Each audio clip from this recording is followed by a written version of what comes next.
Hey there. Welcome to step 66 in my review of Tai Lopez's 67 Steps. I hope you're as excited as I am. Honestly, this is me excited. After this one more to go. This is, as the English say, the penultimate episode. And this one has a great title. It is Elvis Presley and the Persistent Widow. Why? What? Jerry Weintraub knew. If you don't know who Jerry Weintraub is, he became Elvis Presley's first road manager and then manager.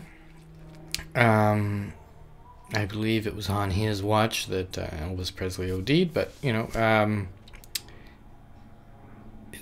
lot of this is about kind of inspired from his biography, Tai says. And yes, there's a plane again. Anyway, so one of Tai's guiding principles comes from a story from the Bible, again.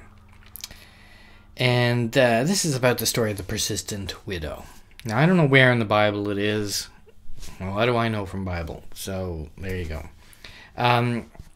So every day, this widow goes to the judge's house to ask for justice for her killed husband.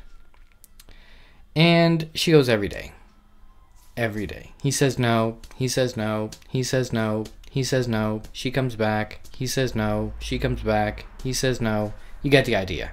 It goes on for a long time. I'm not sure how long in the Bible it is, but you get the idea.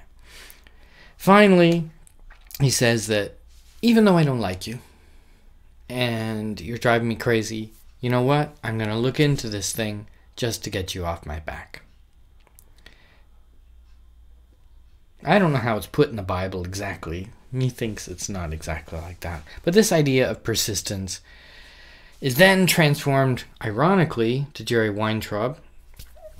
So I'm assuming it's an Old Testament story. And Jerry was the same thing. 26 years old, in New York City, he wakes up and he says, I want to go to Los Angeles. His wife says he's crazy because, first of all, he was in debt and nobody knew him in Los Angeles. And he said, I want to take Elvis Presley out on the road. And he phoned the colonel, who was Presley's manager at that time.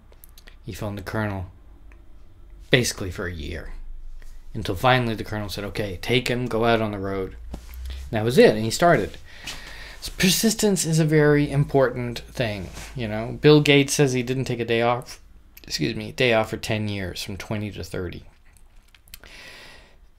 But, the media, that we've talked about this before, this media bias, that the media pushes this idea of overnight success. I just saw this video earlier today from what's that guy's name? Gary Vaynerchuk, the wine guy. And same thing. It's about, there is no such thing as overnight success. That's why it's good to read biographies or autobiographies, because then you get the idea of the long slog, like that Sam Walton biography, Up and Down and Up and Downs. The one about McDonald's, to be honest, not so much like that. But you look at somebody like Colonel Sanders with KFC, who didn't even start until he was in his 60s. There's no overnight success there. As Bruce Lee said, you don't fear the man who does 10,000 kicks in one day. You fear the man who does one kick for 10,000 days. It's all about the long haul. So don't get bored too easily. Stick to things. Stop jumping horses, chasing rabbits, whatever you want to call it. You can pivot, you can say, okay, I'm going to do this thing, and actually it works a little bit better like that. The Instagram one is a famous example, of course, that they started out as kind of like a diary thing and changed into this photo sharing. So, persistence is the way to go. But not just any persistence. And this is, of course, the little footnote at the bottom that, it's not as easy as you thought it was going to be. All persistence is not effective. Don't try and pursue something doggedly that's just never going to happen. I will not, from now, doggedly pursue my career to be a top ballet star. It's just not going to happen, as much as I might want it. So you have to be realistic, you know. There's a difference between persistence and stubbornness. You know, stubbornness is just, I'm going to do this, I'm going to do this, irregardless. You know, I can't believe I didn't write down who this quote's from, but, you know, that success is built on 3 things, you know, adequate knowledge, adequate potential, and tested judgment. And you take those things and you persist and you'll be successful. It's pretty much, it's not a given, but you can't do it without those things. So that's why I'm here making video number 66.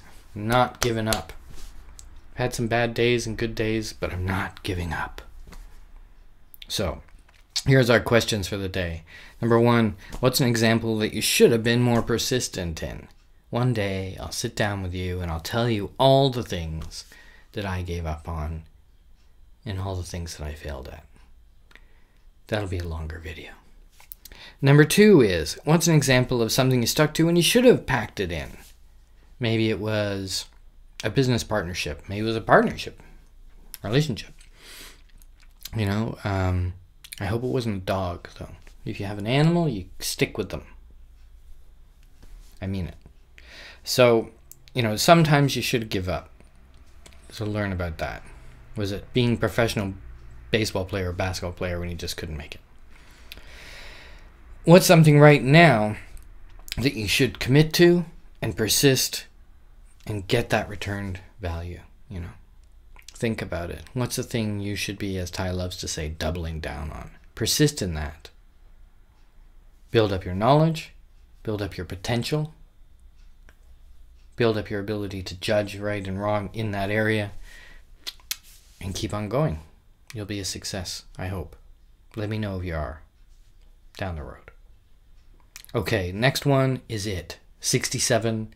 There's going to be one after that because I'm going to do a summary. But we'll see you soon. Subscribe, go back, look, because there's going to be another series of things coming up. God knows how long I'm going to be going on this YouTube thing. See you around.